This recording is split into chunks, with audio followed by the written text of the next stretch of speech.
இயேசு கிறிஸ்துவுக்குள் அன்பானவர்களே, இயேசுவின் ஆசீர்வாத ஊழியங்களின் மூலம் உங்களை சந்திப்பதில் மிகுந்த மகிழ்ச்சி அடைகிறோம். இந்த ஜாய் டிவியில் வருடத்தின் கடைசி நாளில், அந்த கடைசி நிமிடங்களில் நாம் கர்த்தருடைய நாமத்தை மகிமைப்படுத்தும்படியாக தேவன் ஜீவன் சுகம் பலன் கொடுத்து இந்த நாளிலும் நம்மை வாழ வைத்திருக்கிறார்.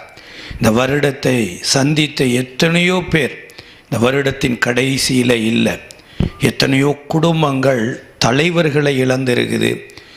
எத்தனையோ வீடுகளில் பிள்ளைகளை இழந்திருக்கிறாங்க. நம்மளுடைய தேசத்தில் கூட முன்னாள் குடியரசுத் தலைவர் பிரணாப் முகர்ஜி, அவரை கூட தேசம் இழந்திருக்குது. அது மாத்திரமல்ல, தமிழ்நாட்டில் அன்பழகன் எனப்பட்ட ஒரு எம்எல்ஏ, அவரை நம்ம இழந்துட்டோம். காங்கிரஸில் இருந்து கூட வசந்த்குமார் என்கின்ற ஒரு எம்பியை நம்ம இழந்துட்டோம். இப்படி இந்த கொள்ளை நோயினால் எத்தனையோ தலைவர்களை தேசம் இழந்திருக்கிறது.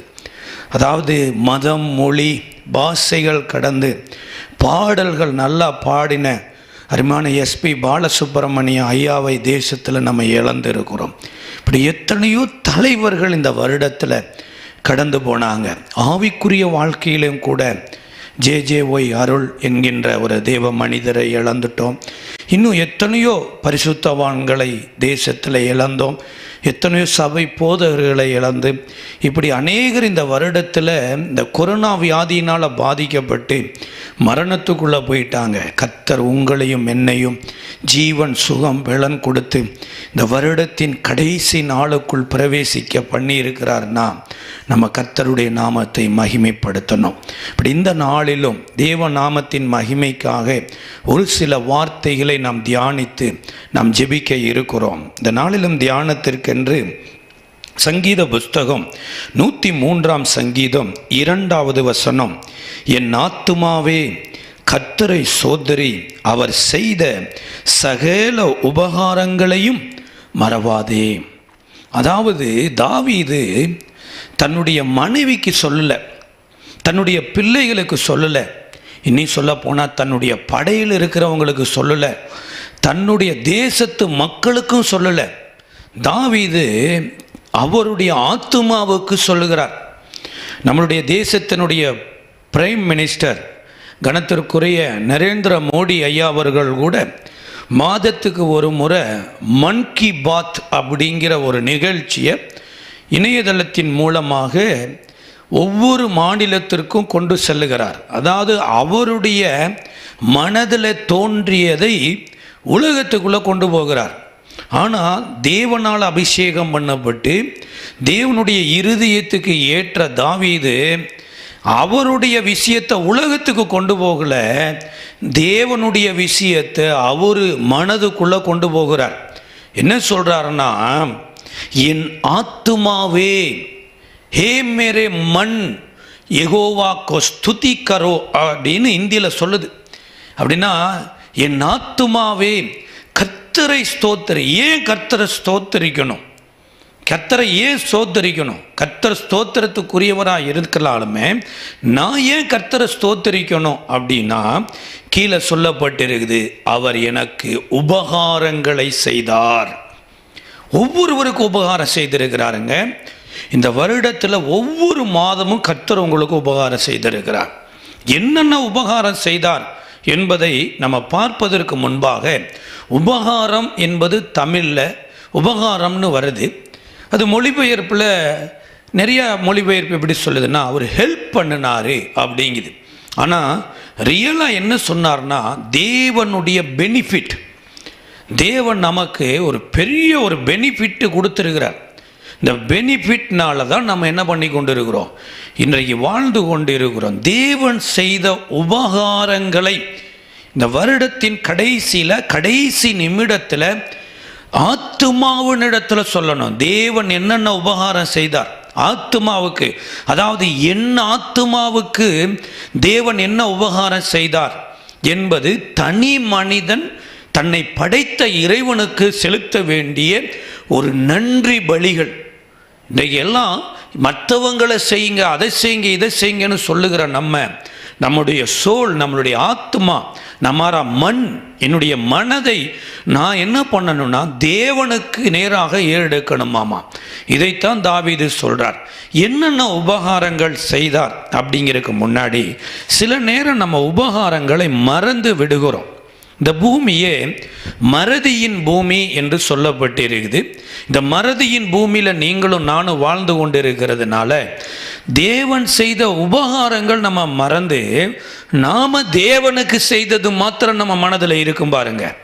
அதாவது எசேக்கியா ராஜா எனப்பட்ட ஒரு ராஜா இஸ்ரவேலை ஆட்சி செய்து கொண்டிருந்த போது அவர் தேவாலயத்தை பரிசுத்தப்படுத்துகிறாரு. இன்னி சொல்ல போனால் பஸ்காவை அவருக்கு முன்னாடி அவருக்கு பின்னாடி அப்படி அனுசரிக்கலன்னு ஒரு நல்ல தெளிவான பஸ்காவை ஆசரித்தார். அதோடு கூட இஸ்ரவேலின் மக்கள் மோசே உண்டாக்கிய வெண்கல சர்பத்தை வழிபட்டு கொண்டிருந்தாங்களாமா. வெண்கல சர்பத்தை விக்கிரகமாக மாற்றி இதை வழிபட்டு கொண்டிருந்தாங்க. இந்த எசேக்கியா ராஜா தான் அந்த வெண்கல சர்பத்தை எல்லாம் உடைக்கிறார்.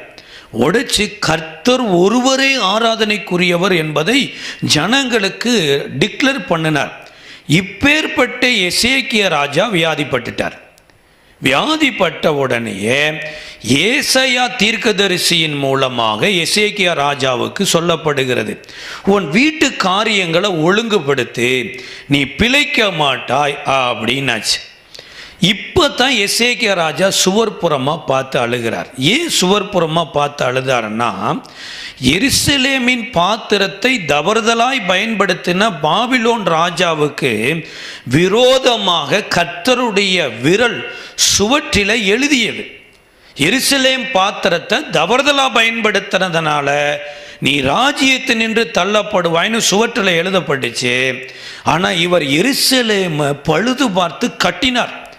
அப்போ எப்படி தள்ளப்படுவதற்கு கர்த்தருடைய விரல் எழுதப்பட்டதோ அதுபோல கர்த்தராலே நான் வாழணும், என் வாழ்க்கை நீர் மாற்றி எழுதுன்னு சுவரை பார்த்தாரு.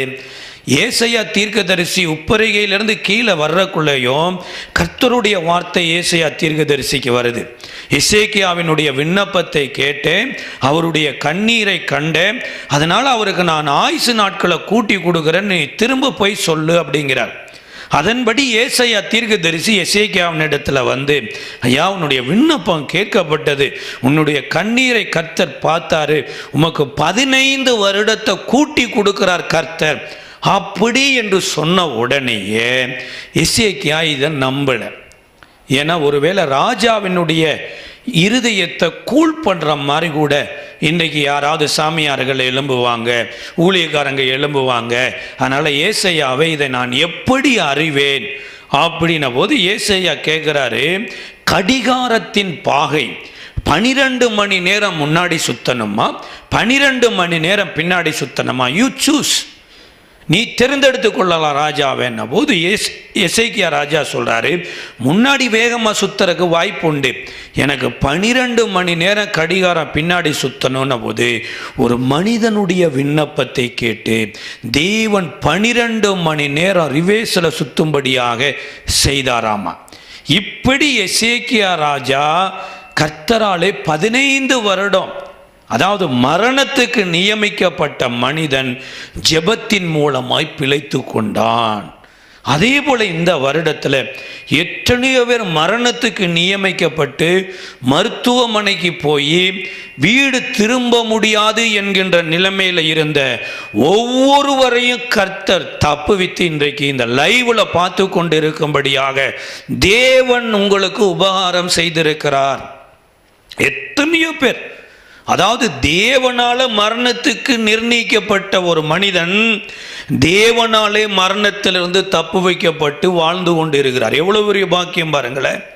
நம்ம ஆரம்பத்தில் சொன்னபோது எத்தனையோ பேர்த்திட்ட பணம் இருந்தது, பதவி இருந்தது, மக்கள் இருந்தது, எல்லாம் இருந்த போதும் கூட மரணத்திலிருந்து இவைகள் தப்பு வைக்கவில்லை. ஆனால் எசேக்கியாவை பாருங்க, கண்ணீர் சுவர்புறமா பார்த்து அழுததுனால மரணத்திலிருந்து தேவன் தப்பு வச்சிட்டார். இந்த தப்பு வைக்கப்பட்டதுக்கு அப்புறம் இந்த எசேக்கியா ராஜா தேவனுடைய உபகாரங்களை மறந்து போய்விட்டார். இதை குறித்து 2 நாளாகம புஸ்தகம் 32ஆம் அதிகாரம் 25வது வசனம் சொல்லுகிறது, எசேக்கியா தனக்கு செய்யப்பட்ட உபகாரத்திற்கு தக்கதாய் நடவாமல் மனமேட்டிவையானான். ஆகையால் அவன் மேலும் யூதாவின் மேலும் எருசலேமின் மேலும் கடும் கோபம் உண்டது. அதனாலதான் தாவீது என்ன சொல்றாருன்னா, ஹே மேரே மண், என்ன சொல்றாரு, என் ஆத்துமாவே கர்த்தரை ஸ்தோத்திரி, நீ மறந்துடாத, மனமேட்டிமை அடைஞ்சிடாத, நீ வாழ்றதுக்கு பின்னாடி உன் தேவன் இருக்கிறாரு. அதனால மனமே நீ தேவனை நோக்கி பார், தேவனுக்கு நன்றி செலுத்து. இதுதான் ரொம்ப ரொம்ப முக்கியம். நிறைய நேரம் மனமேட்டிமையா, அதாவது வியாதி காலத்துல கதறின அந்த கண்ணீர், வியாதி காலத்துல சுவர்புறமாய் தேவனை நோக்கி பார்த்த அந்த பார்வை சுக வாழ்வுல இல்லாம போயிடுச்சு. அதே போல வியாதியின் படுக்கையில மருத்துவமனையில கதறிக்கொண்டு ஆண்டவரே என்னை பிழைக்க வையோ என்று கதறின அந்த இருதயம் இன்றைக்கு வருஷத்தின் கடைசியில நமக்குள்ள வரணும். ஆண்டவரே நீர் என்னை வாழ வைத்திருக்கிறீர் என்ற மனதில் இருந்து தேவனை சோத்தரிக்கணுங்க. இதுதான் மன் கி பாத், மனதின் சத்தம். மனதை நாம தேவன் பக்கமா திருப்பணுமாமா. हे मेरे मन यहोवा को स्तुति करो, क्योंकि परमेश्वर के द्वारा आप जी रहे हैं. आपके आया हुआ बुखार बीमारी किसी को भी आया, कोई भी अभी नहीं तक नहीं है, अभी गुजर गए. உங்களுக்கும் எனக்கும் வந்த இந்த வியாதியை எத்தனையோ பணக்காரர்கள் ஜெயிக்க முடியாம மரணத்துக்குள்ள போயிட்டாங்க. நீங்களும் நானும் பூமியில வாழ்றதுக்கு பின்னாடி தேவன் ஒருவர் இருக்கிறபடினால, அந்த தேவன் உயிரை கொடுத்தபடினால, உயிரை கொடுத்த தேவனை மகிமைப்படுத்தும்படியாக தேவன் நம்மை வைத்திருக்கிறார். எசேக்கியா மனமேட்டி ஆரம்பிச்சிட்டார். அதாவது ஒரு வாலிபன் கை பிசங்கி ஒரு கொலை செய்தர்றாருங்க. ஒரு விசுவாச வாலிபன் தான் கை பிசங்கி கொலை செய்தர்றாரு. அந்த கொலையின் நிமித்தமாக அவருக்கு தூக்கு தண்டனை நிர்ணயிக்கப்பட்டுருச்சு. தூக்கு தண்டனை நிர்ணயிக்கப்பட்ட உடனேயே ஒரு வாரத்தில் அவர் தூக்கு தண்டனைக்கு ஆயத்தமாகி கொண்டிருக்கிறாரு. அதுக்கு இடையில கவர்னருக்கு ஒரு லெட்டர் எழுதுகிறார். எப்படி லெட்டர் எழுதுறாருன்னா, எங்கள் தகப்பனார் இறந்து போயிட்டாரு, எங்கள் தாயார் மாத்திரம்தான் விதவையாக இருக்காங்க, நான் ஒரே ஒரு பையன்தான், நான் கை பிசங்கி நான் இந்த கொலையை பண்ணிட்டேன். அதனால் கவர்னர் அவர்களே, நீங்கள் என் மேலே கருணை புரிந்து இந்த தூக்கு தண்டனையிலிருந்து என்னை தப்புவீங்க அப்படின்னு ஒரு லெட்டர் எழுதுகிறார். கவர்னருக்கு இந்த லெட்டர் போய் சேருது. கவர்னர் பார்த்துட்டு அந்த லெட்டரை அப்படியே ஒதுக்கி வச்சிட்றார். அடுத்த நாள் அந்த பையனுடைய அம்மா எழுதுகிறாங்க லெட்டர். ஐயா, எங்கள் வீட்டுக்காரர் இறந்து போயிட்டாரு, ஒரே ஒரு பையனை நான் பத்திரமா தான் வளர்த்தேன், அவன் பிளான் பண்ணியெல்லாம் கொலை செய்யலை, கை பிசங்கி தான் கொலை செய்துட்டான், அதனால் தயவு செய்து என் பையனை மன்னித்து இந்த தண்டனையிலிருந்து வாழ வைங்க அப்படின்னு லெட்டர் எழுதுகிறாங்க. அந்த லெட்டரையும் கவர்னர் வாங்கி ஒதுக்கி வச்சிட்டார். கடைசியாக அந்த ஒரு ஏழை விதவை அருகாமையில் இருக்கிற பாஸ்டரை சந்திக்கிறாங்க. அங்கே இருக்கிற விசுவாசிகளிடத்தில் சொல்கிறாங்க, ஐயா, நான் ஒரே ஒரு பையனை இரவும் பகலும் வேதனையோடு கண்ணீரோடு கஷ்டப்பட்டு நான் படிக்க வச்சு கல்லூரிக்கு அனுப்புனேன். ஆனால் இன்றைக்கி ஒரு குற்றத்தில் அகப்பட்டு இன்றைக்கி தூக்கு தண்டனை கைதியாக நிற்கிறான். நீங்கள் இயேசுவின் இடத்துல ஜெபம் பண்ணுங்க, அல்லது எப்படியாவது என் பையனை தப்புவிப்பதற்கு வழி செய்யுங்க எப்படின்னு பாஸ்டர்கிட்ட போய் கேட்ட உடனே பாஸ்டர் ஒரு கவர்னருக்கு ஒரு லெட்டர் எழுதுகிறாரு. விசுவாசிகள் கையெழுத்தோடு போய் எழுதுகிறார். அந்த லெட்டரும் கவர்னருக்கு போகுது. கவர்னர் அந்த லெட்டரையும் வாங்கி ஓரமாக வச்சிட்டார். நாளைக்கு அவருக்கு தூக்கு தண்டனை நிறைவேறப் போகிறது. இன்றைக்கு, அதாவது முதல் நாள் ஒரு காலை வேளையில் ஒரு ஊழியக்காரர் சிறைச்சாலைக்கு போகிறார். இந்த சிறைச்சாலைக்கு போன போது எல்லாரையும் பார்த்துட்டு கடைசியாக அந்த வாலிபனை போய் சந்திக்கிறார். இந்த வாலிபனை சந்தித்து சொல்கிறாரு, அப்பா, நாளைக்கு உனக்கு தூக்கு தண்டனை நிர்ணயிக்கப்படுது. ஆனால் பைபிளில் ஒரு வசனம் இப்படி சொல்லி இருக்குது, தன் பாவத்தை மறைக்கிறவன் வாழ்வடைய மாட்டான், அதை அறிக்கை செய்து விட்டு விடுகிறவனவனோ அவன் இரக்கம் பெறுவான், தேவன் உனக்கு இரக்கத்தை தருவார் அப்படின்னு அந்த பாஸ்டர் சொல்கிறார். அப்போ இந்த வாலிபன் சொல்கிறான், ஐயா, தேவன் அவர் இவருன்னெல்லாம் நீங்கள் ஏன்ட்ட சொல்லாதீங்க, நீங்கள் அந்த கவர்னர்கிட்ட போய் சொல்லுங்க. ஏன்னா நான் மன்னிப்பு கேட்டு கவர்னருக்கு ஒரு லெட்டர் எழுதினேன், அதையும் அவர் ரிஜெக்ட் பண்ணிட்டாரு. எங்கள் அம்மா ஒரு விதவை எழுதின லெட்டரையும் ரிஜெக்ட் பண்ணிட்டாரு. எங்கள் பாஸ்டர் ஒரு பரிசுத்தவான், விசுவாசிகளோடு கூட சேர்ந்து ஜெபிக்கிறவர், அவர் எழுதின லெட்டரையும் ரிஜெக்ட் பண்ணிட்டாரு. அதனால் நான் மனம் திரும்புறதற்கு முன்னாடி அந்த கவர்னரை மனம் திரும்ப சொல்லுங்க அப்படின்னாராமா.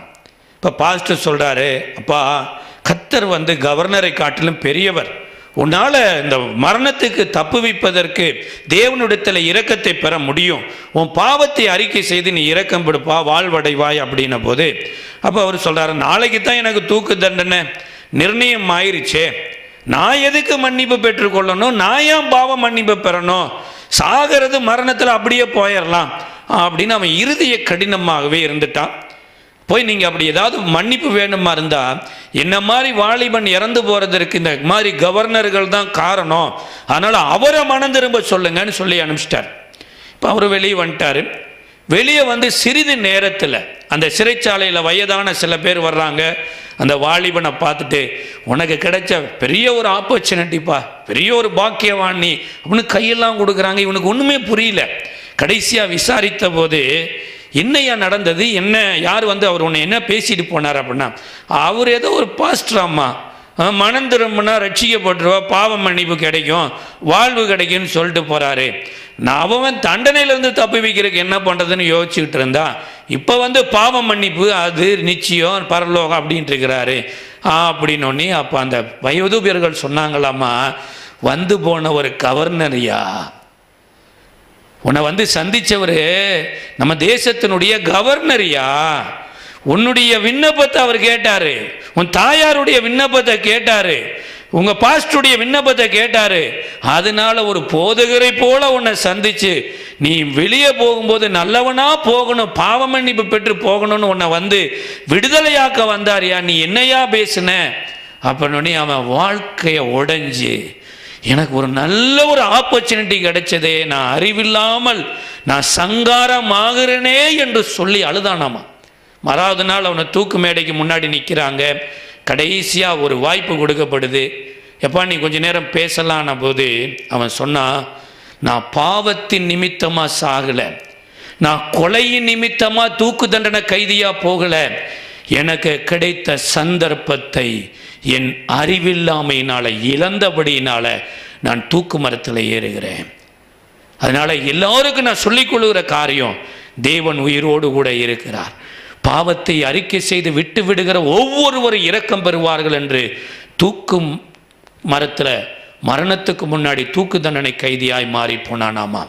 அதே போல் அன்பான தேவனுடைய பிள்ளைகளே, தேவன் நம்மளை தப்புவிக்கிற தேவன், தேவன் நம்மளை உபகாரம் செய்கிற தேவன், யார் மூலமாவது உபகாரம் செய்கிறவர், மனித தயவுனால நம்மளை வாழ வைக்கிற தெய்வம். பைபிளில் கூட தாவீது ஒரு நாள் வனாந்தரத்தில் அலைந்து கொண்டிருந்த போது அவரோடு கூட வாலிபர்கள் இருக்கிறாங்க. இப்போ நாபாலின் இடத்துல வாலிபர்களுக்கு ஆகாரம் வேணும்னு சொல்லி 1 சாமுவேல் 25வது அதிகாரம் 14வது வசனம் சொல்லப்பட்டிருக்குது. வாலிபர்களை நாபாலின் இடத்துல அனுப்புகிறார். இப்போ அனுப்புகிற போது வேத வசனம் சொல்லுகிறது, மயிர் கத்திரிக்கிற அந்த சமயமாமா, ஆடு மயிர் கத்திரிக்கிற சமயத்தில் நாபால் ஆடுகளை மயிர் கத்திரிக்கிறதுக்கு எல்லாம் நிப்பாட்டி வச்சிருக்கிறார். அதாவது இஸ்ரவேலரில் இந்த ஆடு மயிர் கத்திரிக்கிற அந்த நேரம் வசதியான நேரம். இந்த மயிரை எடுத்து என்ன பண்ணுவாங்கன்னா உள்ளன் சொட்டர் பண்ணுறதுக்கு வாங்குவாங்க. காசு நிறைய கிடைக்கக்கூடிய ஒரு நேரம், செழிப்பான நேரத்தில் தாவீது அனுப்பிச்சி விடுறார். அனுப்பிச்சு விட்ட போது இந்த நாபால் என்ன பண்ணார்னா, தாவீதனுடைய வாலிபர்களை பரியாசம் பண்ணி தாவீதை கேவலமாக பேசி ஒன்றும் கொடுக்காம அனுப்பிச்சிட்டார். இப்போ தாவீதன் இடத்துல சொல்கிறாங்க, இது மாதிரி நாபால் உங்களை கேவலமாக பேசினா, ரொம்ப கேவலமாக பேசினோம்ல, எங்களையெல்லாம் அவ்வளவு இன்சல்ட் பண்ணிட்டான போது தாவீதுக்கு கடும் கோபம் பட்டயத்தை எடுத்து குதிரையில் கிளம்புறார். என்ன சொல்லிட்டு கிளம்புறாருன்னா, இந்த நாபாலின் வீட்டில் சிவரில் நீர் விடுகிற ஒரு நாய் கொண்டு உயிரோடு இருக்காது என்று கோபமாக கிளம்பி போறார். இந்த விஷயத்தை நாபாலினுடைய மனைவி ஆகிய அபிகாயிலுக்கு அறிவிக்கப்படுது. அபிகாயில் அவசரமாக சில ஆகாரத்தை செய்து கழுதையின் மேலே ஏறி இங்கு தாவீதை சந்திக்கிறாங்க. தாவீதை சந்திக்கும் போது ஒரு வார்த்தை சொல்றாங்க, என்னன்னா, ராஜாவே, நீர் கொலை செய்வதற்கு என் வீட்டுக்காரர் தகுதி உள்ளவர் அல்ல. அது ஒரு செத்த நாய். நீங்க கொலை செய்து உங்க பேரை கெடுத்துக்க கூடாது. நாபாலை கொலை செய்த தாவீது, கர்த்தருடைய யுத்தத்தை நடத்த வேண்டிய தாவீது, இன்றைக்கு கர்த்தருடைய பிள்ளைகளை யுத்தம் பண்ணினான் என்ற ஒரு கரும்புள்ளி உமக்கு வந்துடக்கூடாது. தயவு செய்து அந்த மனிதனுடைய முடிவை கர்த்தர் பார்த்து கொள்வார். இந்த பட்டயம் கர்த்தருடைய யுத்தத்தை நடத்துகிற பட்டயம். தாவீதே, நீர் இதை செய்யக்கூடாதுன்னு வழி மறிக்கிறாங்க. இதுதான் பெரிய ஒரு உபகாரம். சில நேரம் இந்த வருடத்தில் நமக்கு ஏற்பட்ட கோபத்தினால ஏதோ ஒரு மனிதனை அழிக்கும்படியாய் புறப்பட்டிருப்போம். ஏதோ ஒரு மனிதனுக்கு விரோதமாக செயல்படும்படியாக புறப்பட்டிருப்போம். ஆனால் தேவன் நம்மை வழிமறித்து, நாம மனிதர்களை அழிக்கிறவர்கள் அல்ல, மனிதர்களை ரட்சிக்கிறவர்கள் என்பதை நிரூபிக்கும்படியாய் ஏதோ ஒரு மனுஷன் மூலமா, ஏதோ ஒரு மனுஷி மூலமா தேவன் நம்மளை தப்புவித்தார் இல்லையா? இது பெரிய உபகாரங்க. இதெல்லாம் தாவீது யோசிச்சு சொல்றாரு. இதுதான் தேவன் செய்த உபகாரம். நான் தப்பான ஒரு யுத்தத்தை பண்ணி நான் அந்த மனிதர் ரத்தம் சிந்தப்படுவதற்கு நான் காரணமாயில்லாதபடி தேவன் என்னை தப்புவித்தாரே. ஏ மேரே மண் யெகோவா கோ ஸ்துதி கரோ. இதைத்தான் தாவீது சொல்றாரு. மனமே, உன் தேவன் உன்னை எப்படி உன்னை தப்புவிச்சார். இது மாத்திரமல்ல, 2 சாமுவேலின் புஸ்தகம் 19வது அதிகாரத்தில் 36வது வசனம் சொல்லுகிறது, அப்சலோமுனால வீட்டை விட்டு துரத்தப்பட்டார் தாவீது. யோசிச்சு பாருங்களேன்.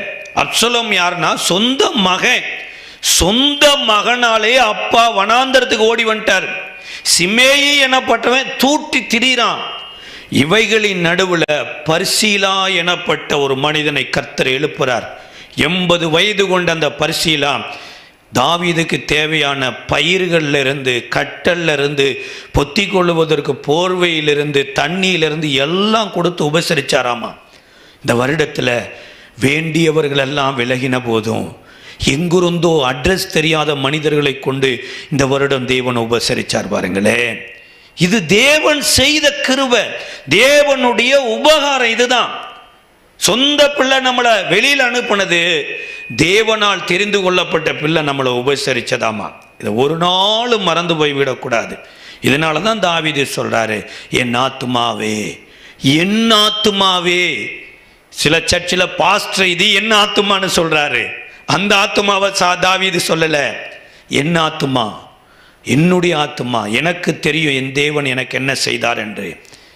ஒவ்வொரு மனிதனுக்கும் தனிப்பட்ட முறையில் தேவன் நன்மை செய்திருக்கிறார். மரணத்துக்கு போன நிலைமையில தேவன் தப்பு வச்சிருக்கிறார். யுத்தத்துக்கு போன நேரத்தில் தேவன் தப்பு வச்சிருக்கிறார். கைவிடப்பட்ட நிலைமையில கை கொடுத்திருக்கிறார். இதை மறந்து போயிடவே கூடாது. கடைசியாக ஒரே ஒரு சம்பவத்தை உங்களிடத்தில் காண்பித்து நான் ஜெபிக்க வாஞ்சிக்கிறேன். அப்போஸ்தலர் நடவடிக்கையின் புஸ்தகத்தில்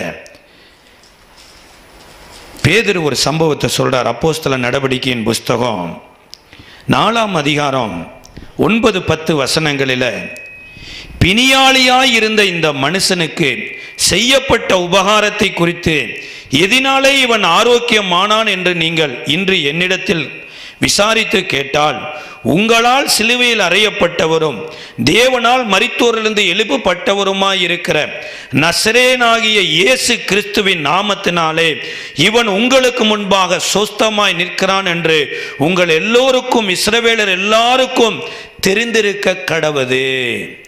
அதாவது பிறவியில சொல்லப்பட்டிருக்குது, ஒரு மனிதன் நல்ல நிலைமைக்கு வந்ததற்கு பின்னாடி தேவனுடைய ஏதோ ஒரு உபகாரம் நடந்திருக்குது. என்ன உபகாரம் நடந்தது என்று நீங்க வேதத்தை வாசித்தா, இதே அப்போஸ்தலர் நடவடிக்கையின் புஸ்தகம் 3ஆம் அதிகாரம் 2வது வசனத்தில், தன் தாயின் வயிற்றில் இருந்து சப்பானியாய் பிறந்த ஒருவன் இருந்தானாமாங்க. அதாவது இவன் சப்பானி ஆனதுக்கு யாரும் பொறுப்பு கிடையாது. யாரோ தூக்கி கொண்டு போய் மேபி போசேத்த மாதிரி கீழே போட்டாங்க, 2 காலும் உடஞ்சி போச்சு, அப்படியெல்லாம் கிடையாது. இவன் பிறந்தது தாய் வயிற்றுக்குள்ளேயே சப்பானியா பிறந்தாங்க. உருவானதே சப்பானியா உருவாயிருக்கிறான். இந்த சப்பானியா பிறந்த ஒருத்தன், அந்த சப்பானியாய் பிறந்தவனை எங்க கொண்டு வர்றாங்கன்னா தேவாலயத்துக்கு கொண்டு வர்றாங்க. எதுக்கு கொண்டு வர்றாங்க? அதாவது இவன் பலவீனத்தை வைத்து பணம் சம்பாதிக்கிறது தான் இவர்களுடைய நோக்கமே. தேவாலயத்துக்கு முன்னாடி கொண்டு வந்து வச்சிருவாங்க. தேவாலயத்துக்குள்ள போறவங்க வர்றவங்களிடத்துல இவன் பிச்சை கேட்டு கொண்டு இருந்தான். இப்படி எல்லாரும் பிச்சை போட்டு கொண்டு இருந்த அந்த காலகட்டத்தில் இயேசு பரலோகத்திற்கு போன பின்பு தேவனுடைய ராஜ்யத்தை ஸ்தாபிக்கும்படியாய் தேவனுடைய அபிஷேகத்தை பெற்ற அப்போஸ்தலராகிய பேதுருவும் யோவானும் தேவாலயத்துக்குள்ள போகிறாங்க. இப்போ போகிற போது எல்லாரும் இவனுடைய சப்பானியை பார்த்தாங்க. ஆனால் பேதுருவும் யோவானும் இவனுடைய சுக வாழ்வை பார்த்தாங்க. அப்போ இவன் எல்லா திட்டத்தில் பிச்சை கேட்குற மாதிரி இங்கே கேட்குறான். ஐயா ஏதாக இருந்தால் போடுங்கன்ன போது பேதுரு சொல்கிறார். பேதுரு யோவானும் அவனை உற்று பார்த்து எங்களை நோக்கி பார் என்றார்கள். தயவு செய்து என் கையை நோக்கி பார்க்காத, எங்களை நோக்கி பார் போது அவன் ஏதாகிலும் அகப்படுமோ ஏதாகிலும் கிடைக்குமோ அப்படின்னு பேதுருவை நோக்கி பார்த்தார். அதே போலதான் இன்றைக்கு கூட பாருங்க, ஏங்க சர்ச்சுக்கு போறீங்க? என் பிள்ளைக்கு திருமணம் ஆகணும், ஏதாகிலும் நடக்கணும். ஏங்க சர்ச்சுக்கு போறீங்க? என் கடன் பிரச்சனையெல்லாம் மாறணும். ரைட், எதுக்குங்க சர்ச்சுக்கு போல? என் பிள்ளைக்கு நல்ல படிப்பு வரணும். இது எல்லாம் part of 2. Part of first என்ன தெரியுங்களா? என் தேவனோடு என்னுடைய ஐக்கியம் சரியாகணும், நான் உள்ள போகணும், நான் தேவனை துதிக்கணும், தேவனை மகிமைப்படுத்தணும். இதுதான் என்னுடைய ஃபர்ஸ்ட் மெயின் டார்கெட்டாக இருக்கணும். ஆனால் அதெல்லாம் இப்போ வர்றதே இல்லை. கடனோடு கூட வருகிறீர்களா? கர்த்தர் கந்து வெட்டி வச்சு நடத்தி கொண்டு இருக்கிறார். உங்களுக்கு பணத்தை அள்ளி அள்ளி கொடுப்பார். நீங்கள் வந்த பாவத்தில் வந்தவங்க அப்படியே போக வேண்டியதுதான். ஏசு இதெல்லாம் கண்டெம்ட் பண்ணார். அதாவது எலிசாவின் நாட்களில் எத்தனையோ குஷ்டரோகிகள் இருந்தாங்களாமா. எலிசாவின் நாட்களில் இஸ்ரவேல்ல. ஆனால் ஒரு குஷ்டரோகி கூட எலிசாவின் இடத்துல வந்து சுகவாழ்வை பெறல. வெளிநாட்டில் சீரியாவில் இருந்த நாகமான் வந்தால் சுகம் பெற்றாராமா. எலியாவின் நாட்களில் எத்தனையோ விதவைகள் எருசலேமில் இருந்தாங்க. ஒரு விதவை கூட எலியாவினால போஷிக்கப்படலை. சாரிபாத்தி என்கின்ற அந்நிய தேசத்து பெண்மணி தான் எலியாவினால போஷிக்கப்பட்டாங்களாமா. அதே போலதான் எல்லோருடைய வாழ்க்கை எப்படி இருக்குதுன்னா, நான் குஷ்டரோகியா இருந்தா இருந்துட்டு போறேன், நான் சப்பானியா இருந்தா இருந்துட்டு போறேன், தேவையான ஆகாரம் கிடைக்குதா, தேவையான பணம் கிடைக்குதா, பிரைஸ் லார்ட், கர்த்தர் அடியேனுக்கு இவ்வளவு பணம் கொடுத்தார், இவ்வளவு மொபைல் கொடுத்தார், இதுக்காக நான் கர்த்தரை ஸ்தோத்திரம் பண்ணுகிறேங்கிறோம். ஆனா அப்போஸ்தலர் சொன்னாங்க, உன்னுடைய ஆகாரத்தை காட்டில் உன்னுடைய ஜீவன் முக்கியம். நீ என்ன மாதிரி நீ மாறணுப்பா. ஏன்னா இயேசு தன்னை மாறி என்னை மாற்றினார். அவர் சிலுவையில் அறையப்பட்டது எதற்காகனா, நான் பாவத்திலிருந்து விடுதலையாகி தேவனுடைய அன்பின் சீசனா மாறணும் என்பதற்காக. என்னை தேவன் தன்னை மாறி மாற்றினதுனால நான் உன்னை என்ன மாறி மாற்ற, நீ என்ன பாருனா. இப்ப சொன்னா ஏதாயிலும் அகப்படுமான்னு பார்த்தா ஒண்ணுமே இல்லை. ஆரம்ப காலத்தில் நான் ரட்சிக்கப்பட்ட புதுசில் அநேகர் கேட்டது, எவ்வளோ உங்களுக்கு பணம் கிடைச்சது பிரதர் இந்த மதம் மாறினீங்க? அதாவது நிறையா பேருக்கு காற்றை சுவாசிக்க முடியுமே தவிர பார்க்க முடியாது. ரட்சிப்பின் அனுபவத்தை ருசிக்க முடியுமே தவிர விவரிக்க முடியாது. அந்த ரட்சிப்பின் அனுபவம் இல்லாதவங்க தான் ரட்சிப்புக்கு விலை பேசுவாங்க. எவ்வளோ காசு கொடுத்து மதம் மாறின? இயேசு எந்த மதத்துக்குரியவரும் கிடையாது, எந்த மதத்தையும் மாறி வான்னு சொல்ல கிடையாது. உன் மனதை திருப்பு தேவன் பக்கமா. கசப்போடு இருக்கிற மனதை அன்பின் பக்கமா திருப்பு. பாவத்தில் இருக்கிற மனதை பரிசுத்தத்தின் பக்கமா திருப்பு. என்ன பார், நான் அன்பான தேவன், நான் உன்னை அன்பானவனாய் மாற்றுகிற தேவன் என்று சொல்லித்தான் ராஜ்யத்தை ஸ்தாபித்தாரே தவிர மதம் மாத்திர வேலை இயேசு பண்ணவும் கிடையாது. இது ஒரு மதமும் கிடையாது. பைபிளை முழுசு வாசிச்சு பாருங்க. இயேசு ஞானஸ்தானம் எடுத்தார், எந்த மதத்திலிருந்து எந்த மதத்துக்கு மாறினாரு? இயேசுவோட கூட இருந்தவங்கெல்லாம் சீசர்கள் எந்த மதத்திலிருந்து எந்த மதத்துக்கு போனாங்க? இருதயத்துக்குள்ள இருந்து புறப்படுகிறது மனிதனை தீட்டுப்படுத்தும். இருதயத்துக்குள் மறைந்து இருக்கிற கசப்பு, வேசித்தனம், விபச்சாரம், பலவிதமான காரியங்கள் இது மனுஷனை தீட்டுப்படுத்தும். அதனால இந்த இருதயத்தில் இருக்கிறதை எடுத்துட்டு இருதயத்துக்குள்ள அன்பின் ஆவியை ஊற்றுகிறார். ஆவியானவர் மூலமாக இருதயம் புதுப்பிக்கப்பட்டு தேவ சாயலை அடைகிறோம் என்று சொல்லப்பட்டிருக்கு. ஆனால் இவனுக்கு என்ன இல்லை, சர்ச்சு வாசப்படியில் உட்காந்துருக்கிறவனுக்கு என்ன வரும்? மதம் மாறணுங்கிறத என்ன வரும்? இவன் கேட்குற எதாயிலும் கிடைக்கும். கடைசியாக ஒன்றுமே இல்லை.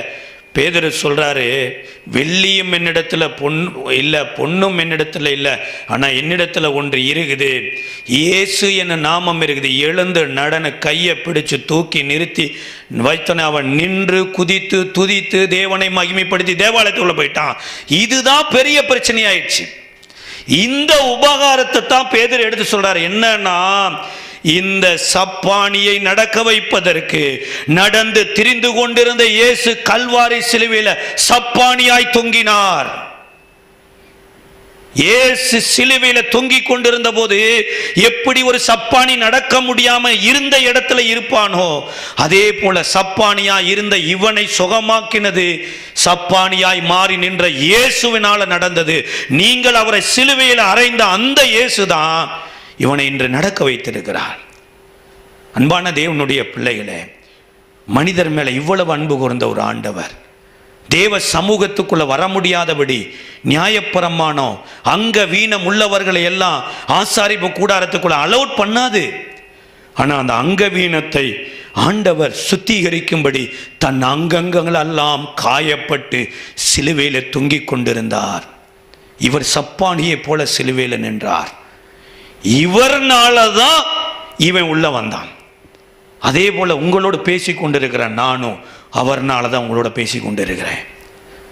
அவ்வளவு மோசமான வாழ்க்கையில இருந்தன்னா இன்றைக்கு இயேசு நல்லவர்னு சொல்றேன், மதம் மாறி சொல்லல. வெளியில பிச்சை எடுக்க கொண்டிருந்த ஸ்தானத்துல நடக்க முடியாத நிலைமையில இருந்த அந்த சப்பானியை போல இருந்த பாவ வாழ்க்கையில இருந்த என்ன தேவனுடைய பிள்ளையாய் மாற்றும்படியாய் கல்வாரி சிலுவையில இயேசு பரிகாரியாய் தொங்கினார். அவர் செய்த அந்த உபகாரம் தான் இன்றைக்கு என்னை தேவனுடைய பிள்ளையாய் நிறுத்தி இருக்குது, உங்களையும் தேவனுடைய பிள்ளையாய் நிறுத்தி இருக்கிறது. அன்பான தேவனுடைய பிள்ளைகளே, வருடத்தின் கடைசி நாட்களுக்குள் பிரவேசித்திருக்கிறோம், கடைசி நிமிடத்துக்குள் பிரவேசித்திருக்கிறோம். அவங்க அப்படி சொல்றாங்க, இவங்க இப்படி சொல்றாங்க, அதெல்லாம் ஓரங்கட்டி வச்சுட்டு உங்க ஆத்துமாவுக்கு தேவன் என்ன செய்தார், உங்களுக்கு தேவன் என்ன உபகாரம் செய்யல? அதாவது இவனுடைய வாழ்க்கையிலங்க எல்லாம் நல்லா இருந்ததுங்க, ஒன்று தான் பலவீனமாக இருந்துச்சு. என்ன? கால் மாத்திரம்தான் சப்பானி. கண்ணு சரியா தெரிஞ்சது, காது சரியா கேட்டது, வாய் சரியா பேச்சு, இருதயம் சரியா ஃபங்க்ஷன் ஆச்சு, கிட்னி சரியா ஃபங்க்ஷன் ஆச்சு.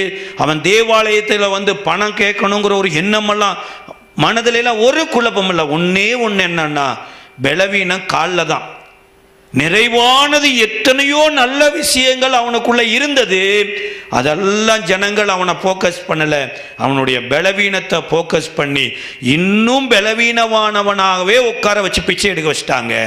ஆனா பரிசுத்தவான்கள் அவனுக்குள்ள எல்லாம் நல்லா இருக்கு, ஒன்று தான், உன் கால் மாத்திரந்தாப்பா. அதனால் நிறைவானது வரும்பொழுது குறைவானது அகன்று போயிடும். நிறைவான தேவன் உனக்காக சிலுவையில் சப்பானியாய் தொங்கி இருக்கிறார், அவர் உனக்கு உதவி செய்வார்னு கைப்பிடிச்சு தூக்கி விட்டாங்க. அவன் இயேசுவை போல தேவாலயத்துக்குள் உள்ளவனா வந்து விட்டான். அதே இயேசு இன்றைக்கு உங்களை சந்தித்து கொண்டு இருக்கிறார். உங்களுக்கு நல்ல கணவனை கர்த்தர் கொடுத்திருப்பார், நல்ல பிள்ளைகளை கொடுத்திருப்பார், நல்ல வீட்டை கொடுத்திருப்பார், நல்ல எல்லாமே நல்ல பூமியில் வாழ வச்சிருக்கிறார், நல்ல காற்றை கொடுக்கிறார், நல்ல சூரியனை, எல்லாம் நல்லதை கொடுத்த ஏதோ ஒன்று நமக்கு தெரியாமலோ அல்லது தேவநாமத்தின் மகிமைக்காவோ தேவன் அனுமதித்திருப்பார்னா, அப்ப இந்த குறைய பார்க்காதபடி தேவனுடைய நிறைவை பாருங்க. நிறைவானது வரும்பொழுது குறைவானதாக என்று போயும். கண்களை மூடி ஜெபிக்கலாமா? ஆத்துமாவே நன்றி சொல்லு, முழு உள்ளத்தோடு கர்த்தர் செய்த நன்மைகளை ஒரு நாளும் மறவாதே.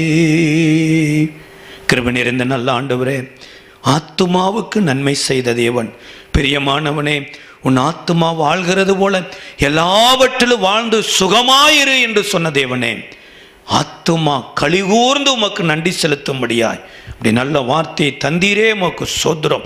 இதை பார்க்க இருக்கிற ஒவ்வொருவருடைய ஆத்துமாவும் தேவனாலே கலிகூற பண்ணினபடினால சோத்திரம். ஆத்துமாவில் தேவனுக்கு நன்றி செலுத்த கிருபை பாராட்டும். எல்லா துதிக நம்மையுமே உமக்கு ஏறெடுக்கிறோம், இயேசுவின் நாமத்தில் செபிக்கிறோம் நல்ல பிதாவே, ஆமென்.